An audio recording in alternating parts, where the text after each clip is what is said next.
Now, the purpose of the Bible is to testify of Jesus Christ. The Bible, from Genesis to Revelation, points to Christ. The Bible is true in a very strange way. What you do as an educated person is sample that structure that constitutes the sum total of the texts of our civilization. Because if those four things are true, that there's truth, that God exists, that miracles are possible, and the New Testament is reliable enough to let us know that the resurrection occurred, then Christianity is true. Because if Jesus rose from the dead, game over, Christianity is true. So, what is the food you give to the soul? It is reading the Bible, the Word of God. And I don't care who you are, you cannot live a victorious life if you neglect Bible reading and Bible study. But what we have at stake here is far more than that. You know, your life depends on this book. So read it. The Pulpit Commentary, Leviticus chapter 16, part 3, section 2, chapter 16. The ceremonial purification of the whole congregation on the great day of atonement. This chapter, containing the account of the institution of the ceremonial to be used on the day of atonement, would take its place chronologically immediately after the 10th chapter. For the instructions conveyed in it were delivered to Moses after the death of the two sons of Aaron, when they offered before the Lord and died, verse 1, when the fate of Nadab and Abihu would naturally have led Aaron to desire a more perfect knowledge than had as yet been imparted to him as to the manner in which he was to present himself before the Lord. Logically, it might either occupy its present position as being the great and culminating atoning and cleansing ceremony, or it might be relegated to a place among the holy days in chapter 23, where it is, in fact, shortly noticed. That it is placed here shows that the most essential characteristic of the day in the judgment of the legislator is that of its serving as the occasion and the means of making an atonement for the holy sanctuary, and making an atonement for the tabernacle of the congregation and for the altar, and for making an atonement for the priests, and for all the people of the congregation, verse 33. Annually there gathered over the camp, and over the sanctuary is situated in the midst of the camp a mass of defilement, arising in part from sins whose guilt had not been removed by the punishment of the offenders, and in part from uncleannesses which had not been cleansed by sacrifices and the prescribed ceremonial rites. Annually this defilement had to be atoned for or covered away from the sight of God.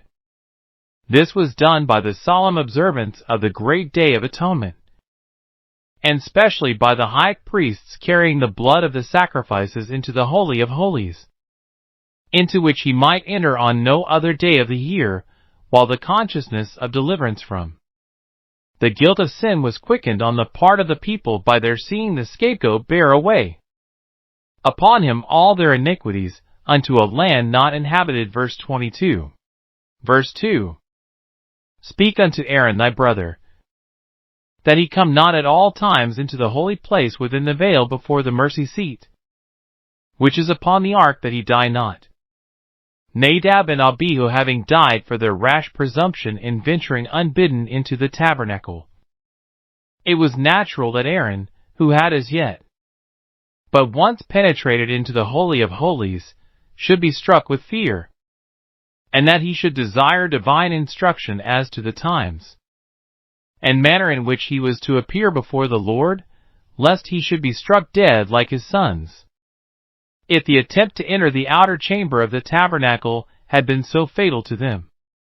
What might not be the result to him of entering within the veil which hung before the mercy seat, which is upon the ark? The mercy seat capareth, land alpha sigmet roiod omicron nu. Propitiatorium formed the top of the ark, and was the place where God specially exhibited his presence on the occasions of his manifestation, by the bright cloud which then rested upon it between the cherubim. It was this presence which made it perilous for Aaron to appear within the veil unbidden, or without the becoming ritual, for man might not meet God unless he were sanctified for the purpose. Exodus chapter 19 verses 14, 21 through 24, 1 Samuel chapter 6 verse 19. The words, "For I will appear in the cloud upon the mercy seat," refer to the divine presence thus visibly manifested. See 1 Kings chapter 8 verses 10 through 12, and not, as they have strangely been misinterpreted, to the cloud of smoke raised by the incense burnt by the high priest on his entrance. They do not, however, prove that the manifestation was constantly there, still less that it was continued, according to Jewish tradition, in later times. The reason for the prohibition of Aaron's entrance at his own pleasure, or without the expiatory blood of sacrifice, is to be found in the fact that the holiness communicated to the priest did not cancel the sin of his nature, but only covered it over for the performance of his official duties. And so long as the law, which produced only the knowledge of sin, and not its forgiveness and removal, was not abolished by the complete atonement, the holy God was and remained to mortal and sinful man a consuming fire, before which no one could stand keel. Verse 3, "Thus shall Aaron come into the holy place." Thus would be translated more literally by "with this." He must come supplied with the specified offerings, dressed in the appointed manner, and using the ceremonial here designated. The efficacy of the acts of the high priest on this day and throughout his ministrations depended not upon his individual, but on his official character, and on his obedience to the various commandments positively enjoined. Personal worthiness would not qualify him for his service, nor personal unworthiness hinder the effect of his liturgical acts. Compare Article 26. Of the unworthiness of the ministers, which hinders not the effect of the sacrament. Aaron's special offerings for himself on this great day are to be a young bullock for a sin offering, and a ram for a burnt offering. Verse 4, his special garments for the occasion are the holy linen coat, the linen breeches, a linen girdle, and the linen mitre. In the original, the definite article is not expressed. The reading should therefore be, "He shall put on a holy linen coat, and he shall have linen breeches upon his flesh, and shall be girded with a linen girdle, and with a linen mitre shall be attired." The clothing was white from head to foot, differing therein from the dress of the ordinary priest, inasmuch as the sash or girdle of the latter was of variegated materials, and differing also in the shape of the mitre. The white clothing was not intended to symbolize humility and penitence, as some have thought, for white is not the color in which penitents are naturally dressed. Rather, it was symbolical of the purity and holiness which the ceremonies of the day symbolically affected, and which was specially needed to be exhibited in the person of the high priest. In the visions of Ezekiel and Daniel, the angel of God is clothed in linen. Ezekiel chapter 9 verses 2, 3, and 11. Ezekiel chapter 10 verses 2, 6, and 7. Daniel chapter 10 verse 5. Daniel chapter 12 verses 6 and 7. And the color of the angelic raiment is described in the Gospels as white. His countenance was like lightning, and his raiment white as snow. Matthew chapter 28 verse 3. They saw a young man sitting on the right side, clothed in a long white garment. Mark chapter 16 verse 5. 2 men stood by them in shining garments. Luke chapter 24 verse 4. She see 2 angels in white sitting. John chapter 20 verse 12. So too, the wife of the Lamb, in the book of the Revelation, has it granted to her that she should be arrayed in fine linen, clean and white, for the fine linen is the righteousness of saints. Revelation chapter 19 verses 7 and 8. The white linen dress of the high priest therefore which must have given the appearance of the English surplice tied in at the waist, was intended to symbolize the purity and brightness which forms the characteristic of angels and saints, and, above all, of the King of Saints. The white material of the dress which Aaron wore when performing the highest act of expiation under the Old Testament was a symbolical shadowing forth of the holiness and glory of the one perfect mediator between God and man, who, being the radiation of the glory of God and the image of his nature, effected by himself the perfect cleansing away of our sin, and who, as the true high priest, being holy, innocent, unspotted, and separate from sinners, entered once by his own blood into the holy place not made with hands, namely, into heaven itself, to appear before the face of God for us, and obtain everlasting redemption. Hebrews chapter 1 verse 3, Hebrews chapter 7 verse 26, Hebrews chapter 9 verses 12 and 24. Keel. The symbolism of the holy garments as indicating holiness and purity is strengthened by the command that Aaron is to wash his flesh in water, and so put them on. The high priest's acts on this day, so far as they are recounted in this chapter, were the following. 1. He bathed. 2. He dressed himself in his white holy garments.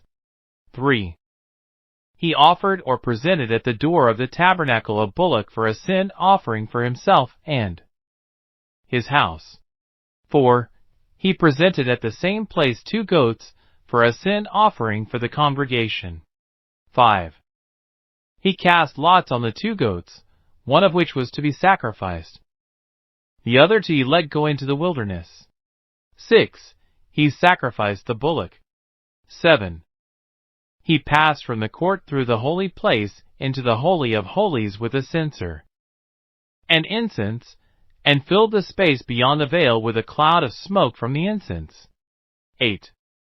He returned to the court, and, taking some of the blood of the bullock, passed again within the veil, and there sprinkled the blood once on the front of the mercy seat, and 7 times before it. 9. He came out again into the court, and killed the goat on which the lot for sacrifice had fallen. 10. For the 3rd time he entered the Holy of Holies, and went through the same process with the goat's blood as with the bullock's blood. 11. He purified the other part of the tabernacle, as he had purified the Holy of Holies, by sprinkling with the atoning blood, as before, and placing some of it on the horns of the altar of incense. Exodus chapter 30 verse 10. 12. He returned to the court, and placed the blood of the bullock and goat upon the horns of the altar of burnt sacrifice, and sprinkled it 7 times. 13. He offered to God the remaining goat, laying his hands upon it, confessing, and laying the sins of the people upon its head. 14. He consigned the goat to a man, whose business it was to conduct it to the border of the wilderness, and there release it. 15. He bathed and changed his linen vestments for his commonly worn high priest's dress. 16. He sacrificed, one after the other, the 2 rams as burnt offerings for himself and for the people. 17. He burnt the fat of the sin offerings upon the altar. 18. He took measures that the remainder of the sin offerings should be burnt without the camp. In Numbers chapter 29 verses 7 through 11. 12 sacrifices are commanded to be offered by the high priest on this day, namely, the morning and evening sacrifice of burnt offering for the people, consisting of 1 young bullock, 1 ram as already stated, and 7 lambs, and 2 goat for a sin offering, so that in all there were 15 sacrifices offered, besides the meat and drink offerings. The punctiliousness of the Jews in later times was not content that the ceremonies should begin on the day itself. Preparations commenced a full week previously. On the 3rd day of the 7th month, the high priest moved from his house in the city into the temple, and he was twice sprinkled with the ashes of the red heifer, by way of precaution against defilement. He spent the week in practicing and rehearsing, under the eye of some of the elders of the Sanhedrin, the various acts that he would have to perform on the great day. And on the night immediately preceding it, he was not allowed to sleep. In case of his sudden death or disqualification, a substitute was appointed to fulfill his function. Verse 5, "And he shall take of the congregation of the children of Israel 2 kids of the goats." It was necessary that the sacrifice offered for a person or class of persons should be provided by the offerer or offerers. The 2 kids of the goats, or rather the 2 he-goats, constituted together but one sin offering. This is important for the understanding of the sequel. Verse 6, "And Aaron shall offer his bullock, and make an atonement for himself and for his house." The first step is an expiatory offering to reconcile the officiating priest and the remainder of the priestly house to God. This was necessary before his offerings for the people could be accepted. It indicates the defects inherent in a priest whose nature was only that of man, which is compassed about with infirmities.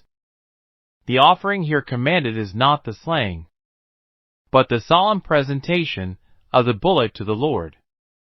In after times, the following form of confession was used by the high priest when he laid his hand upon the bullock: "O Lord, I have committed iniquity, I have transgressed, I have sinned, I and my house. O Lord, I entreat thee, cover over the iniquities, the transgressions, and the sins which I have committed, transgressed, and sinned before thee, I and my house, even as it is written in the law of Moses thy servant. For on that day will he cover over for you, to make you clean from all your transgressions before the Lord ye shall be cleansed edershem." Temple service. Verses 7 and 8. It must be carefully noted that, as the 2 goats made one sin offering, verse 5, so they are both presented before the Lord at the door of the tabernacle of the congregation. By this solemn presentation they became the Lord's, one as much as the other. After this, Aaron is to cast lots upon the 2 goats. The 2 goats of the same size and appearance as far as possible stood together near the entrance of the court, and by them was an urn containing 2 lots.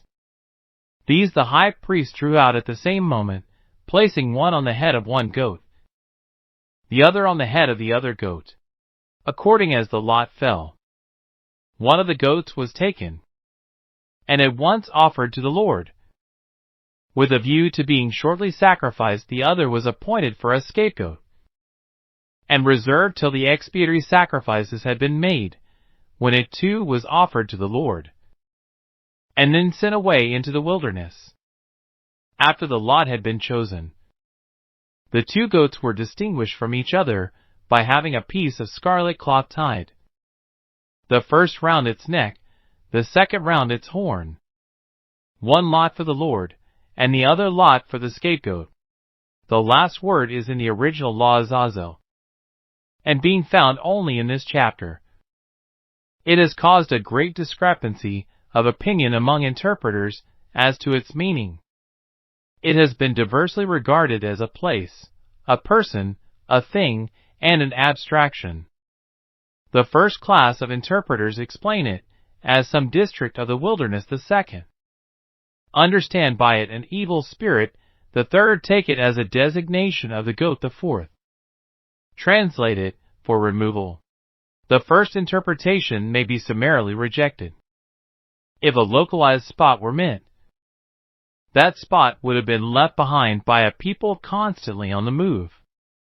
The second hypothesis, that Azazel was an evil spirit, or the evil spirit, has been embraced by so considerable a number of modern expositors that it is necessary to dwell upon it at some length.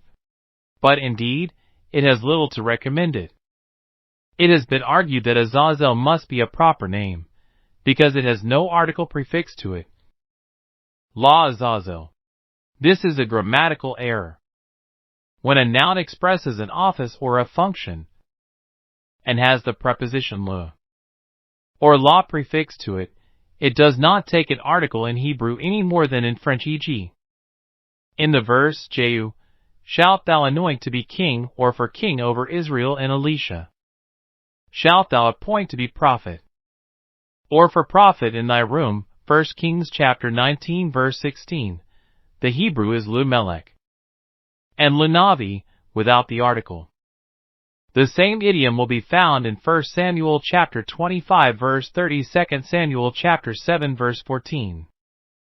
With greater plausibility, it is argued that verse 8 contrasts Jehovah and Azazel, and that if La Yehovah be translated for Jehovah, or for the Lord, La Azazel must be translated for Azazel. It may be allowed that there is a prima facie likelihood that, where words are thus contrasted, if one designates a person, the other would designate a person. But it is an incredibly rash assertion that this is always the case. All depends upon the idea which the speaker or writer has in his mind and desires to express. As part of the same argument, it is urged that the preposition, being the same in both clauses of the sentence, must be translated by the same word. This is certainly not the case. The natural meaning of lu with a proper name is for, and with a word expressing the performance of some function technically called nomen agenticit, means to be. See the passage quoted above from 1 Kings chapter 19 verse 16.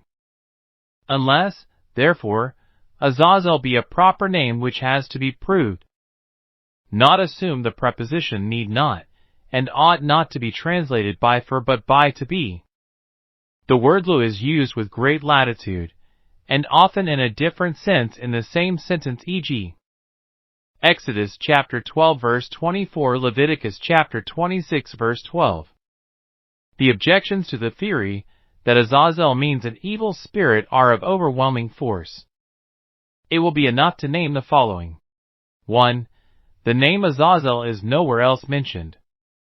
This could not be, if he were so important a being as to divide with Jehovah the sin offering of the congregation of Israel on the great day of atonement. 2. No suitable etymology can be discerned. The nearest approach to it is very forced, the separated one. 3. The notion of appeasing, or bribing, or mocking the evil spirit by presenting to him a goat, is altogether alien from the spirit of the rest of the Mosaic institutions. Where else is there anything like it? 4. The goat is presented and offered to Jehovah equally with the goat which is slain. To take that which has been offered and therefore half sacrificed to God, and give it to Satan, would be a daring impiety which is inconceivable. That La Azazel means for removal is the opinion of Bar, Tholuck, Weiner, and others. There is nothing objectionable in this interpretation, but the form of the word Azazel points rather to an agent than to an abstract act. Azazel is a word softened according to a not unusual custom from Azazel, just as Kokav is a softened form of KK, and as Babel is derived from Baal-Bel, Genesis chapter 11 verse 9. Azazel is an active participle, or participial noun, derived ultimately from Azal, connected with the Arabic word Azala, and meaning removed, but immediately from the reduplicate form of that verb, Azazel, the reduplication of the consonants of the root in Hebrew. And Arabic gives the force of repetition, so that while Azal means removed, Azazel means removed by a repetition of acts. Azazel, or Azazel, therefore, means one who removes by a series of acts. In this sense, the word Azazel is strictly expressive of the function which is ascribed to the scapegoat in verses 21 and 22, namely, that he be sent away, bearing upon him all the iniquities of the children of Israel into the wilderness. it properly denotes one that removes, or separates, yet a remover in such sort that the removal is not effected by a single act, or at one moment, but by a series of minor acts tending to and issuing in a complete removal. No word could better express the movement of the goat before the eyes of the people, as it passed on, removing at each step, in a visible symbol, their sins further and further from them, until, by continued repetition of the movement, they were carried far away and removed utterly. Sir W. Martin, Semitic Languages. That it is the goat that is designated by the word Azazel is the exposition of the Septuagint. Josephus, Symmachus, Aquila, Theodotion, the Vulgate, the Authorized English Version, and Luther's Version. The interpretation is founded on sound etymological grounds.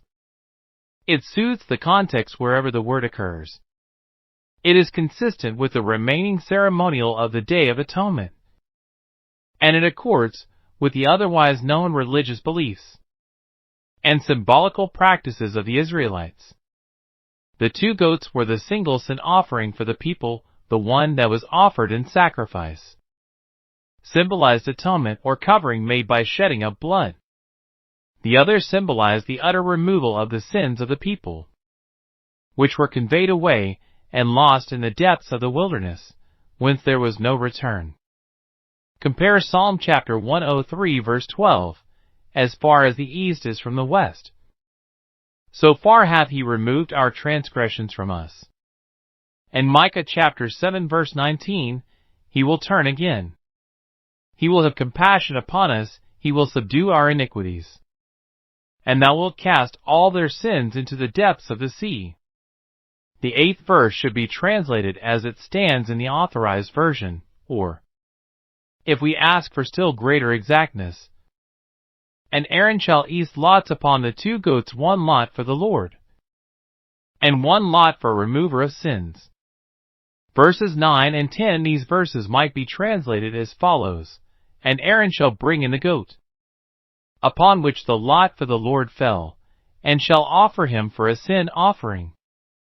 But the goat, upon which fell the lot for a remover of sins, shall be presented alive before the Lord, to make an atonement with him, and to send him away for a remover of sins into the wilderness.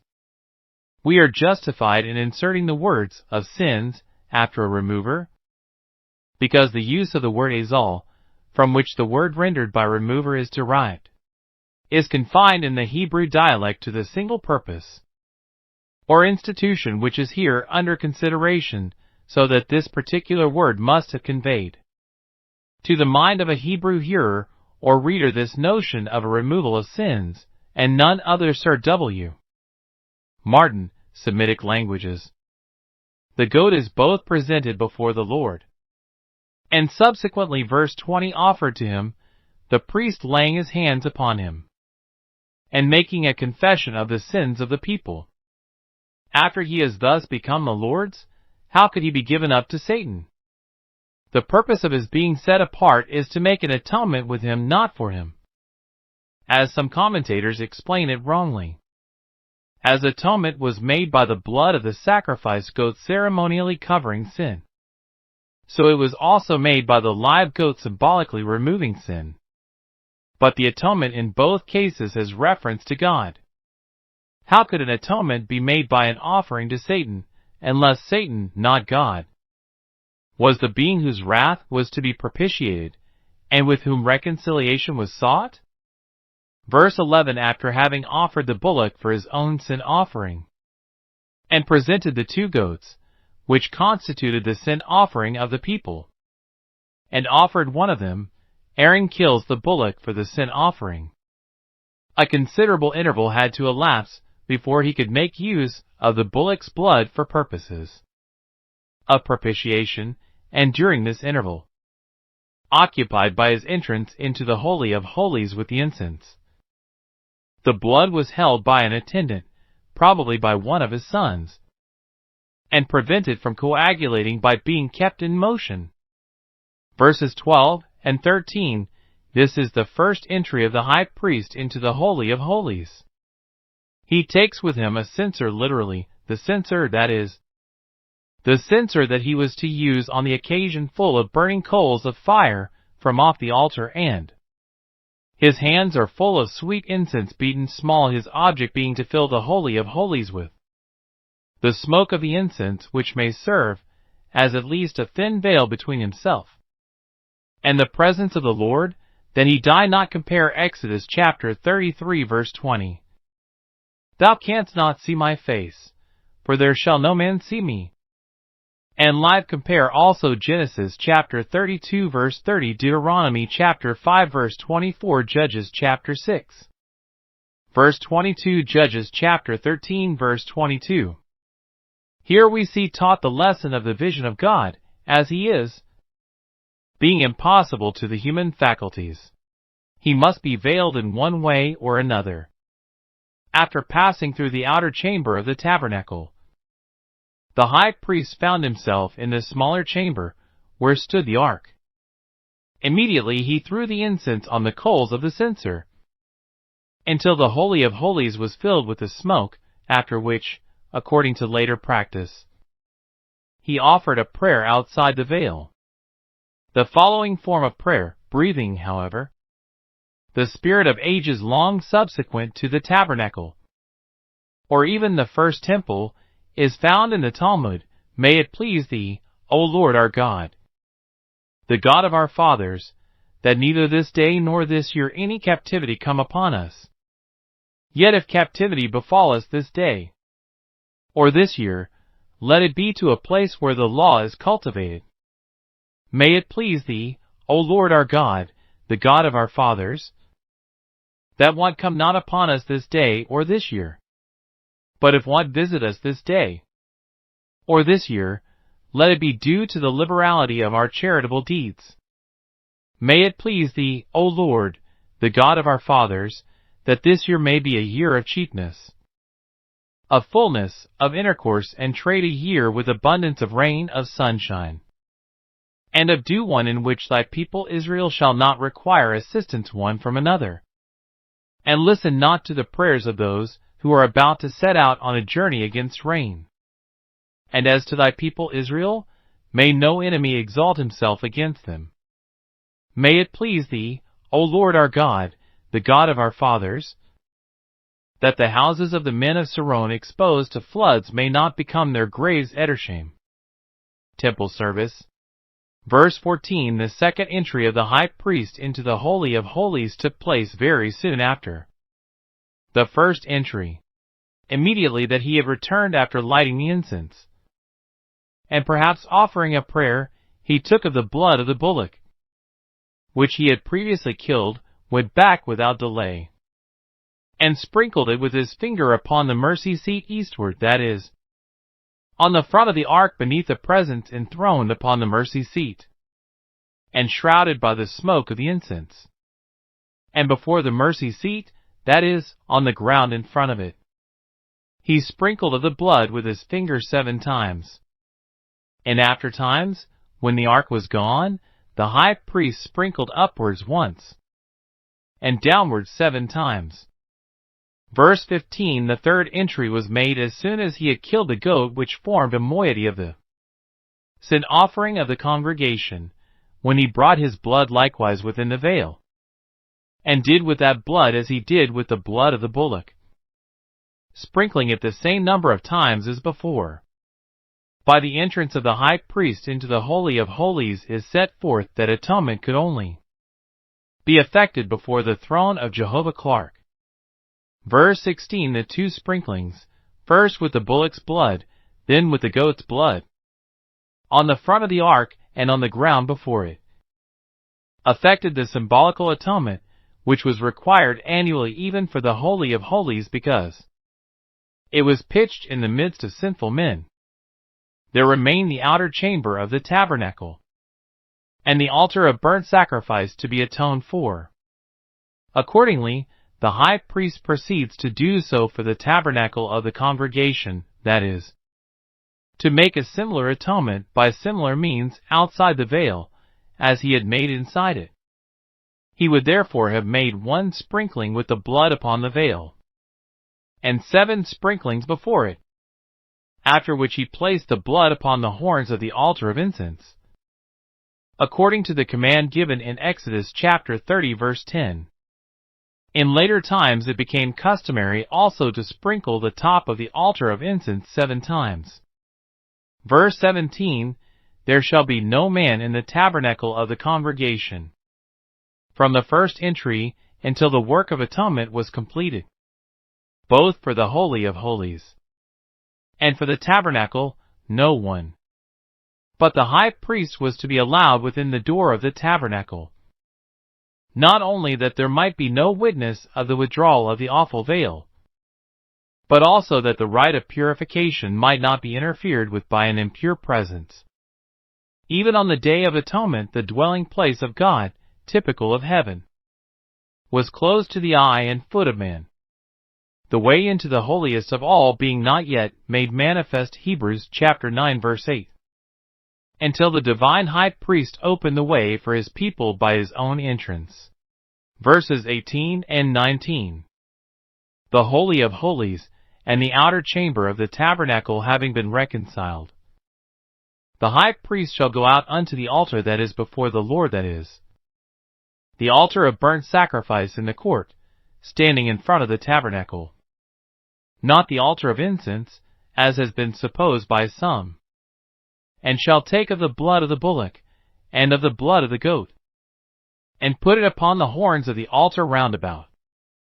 And he shall sprinkle of the blood upon it with his finger 7 times.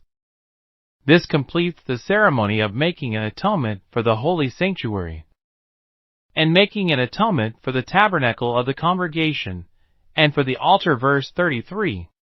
Verses 20 and 21. The second part of the ceremonies of the day now commences. It was not enough that the defilement of the sanctuary should be covered, and the sins of the priests and people atoned for by the blood of the sacrifices. There remained a consciousness of sin. How is this to be taken away? To effect this, Aaron proceeds to the unique ceremony of the day by which the utter removal of sin from the reconciled people is typified. He shall bring the live goat. This should be translated offer the live goat. It is the word used above for the offering of the goat that was slain, and it is the word always used for offering sacrifices to the Lord. The first goat had been offered in the usual manner, the offerer laying his hand on his head and perhaps praying over him. Now the second goat is offered, the high priest having to lay both his hands upon the head of the live goat and confess over him all the iniquities of the children of Israel, putting them upon the head of the goat.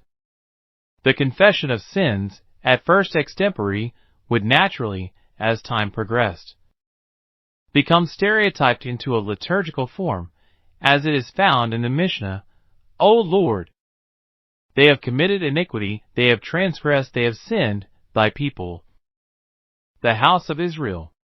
O Lord, cover over, I entreat thee, their iniquities, their transgressions, and their sins, which they have wickedly committed, transgressed, and sinned before thee, thy people, the house of Israel.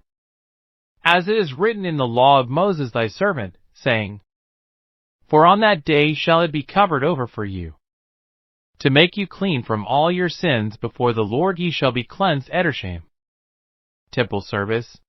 During this confession of sins, the people remained prostrate in humiliation and prayer in the court of the tabernacle, and it was the custom of the high priest to turn towards them as he pronounced the last words, Ye shall be cleansed. At the conclusion of the confession, the high priest handed over the goat to a fit man, that is, to a man who was standing ready to take charge of him, and sent him away by his hand into the wilderness. Verse 22. Then the goat went forth, bearing upon him all their iniquities.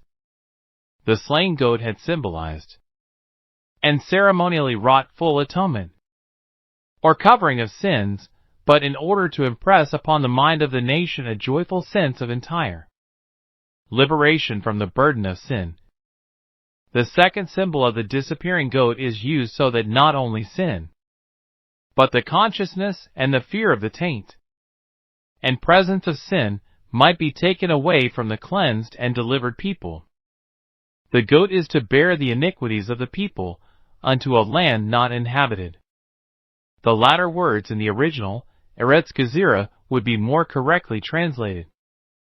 A lod cut off, that is, completely isolated from the surrounding country by some barrier of rock or torrent, which would make it impossible for the goat to come back again. Thus the sins were utterly lost, as though they had never been, and they could not return to the sanctified people.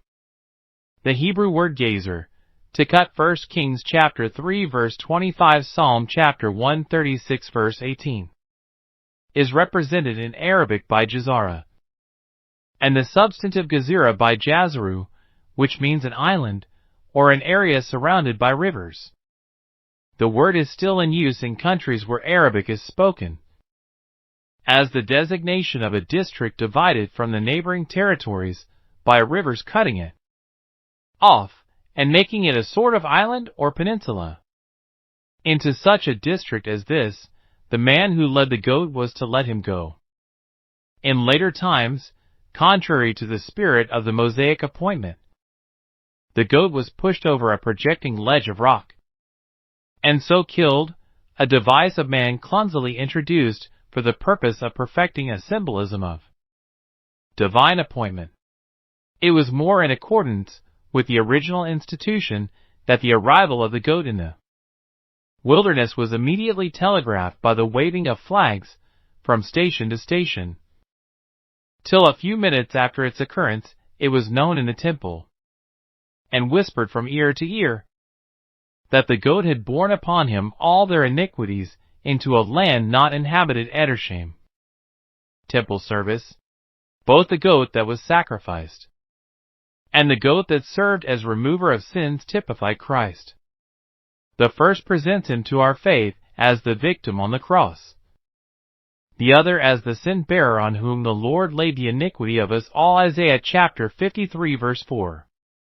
Compare 2 Corinthians chapter 5 verse 21, Galatians chapter 3 verse 13. The reason for making use of two animals is to be found purely in the physical impossibility of combining all features that had to be set forth in the sin offering in one animal kill. Verses 23 and 24. In later times another scene was interposed at this point. The high priest, having sent away the man with the goat, recited the passages of Scripture which commanded the observance of the Day of Atonement, chapters 16 and 23, chapter 23, verses 27 through 32, Numbers chapter 29 verses 7 through 11, and offered prayers in which the people might mentally join. Then he went back into the tabernacle of the congregation, not into the Holy of Holies, and, as all the special atoning and purifying services of the day were now over, he there took off his linen dress and put it away, and after bathing in the holy place, that is, in that part of the sanctuary set apart for that purpose, he put on his ordinary high priestly garments, and sacrificed first a goat for a sin offering. Numbers chapter 29 verse 16. Next his own burnt offering of a ram, and then the burnt offering of the people, which was also a ram, and other victims Ibidim. Verse 25.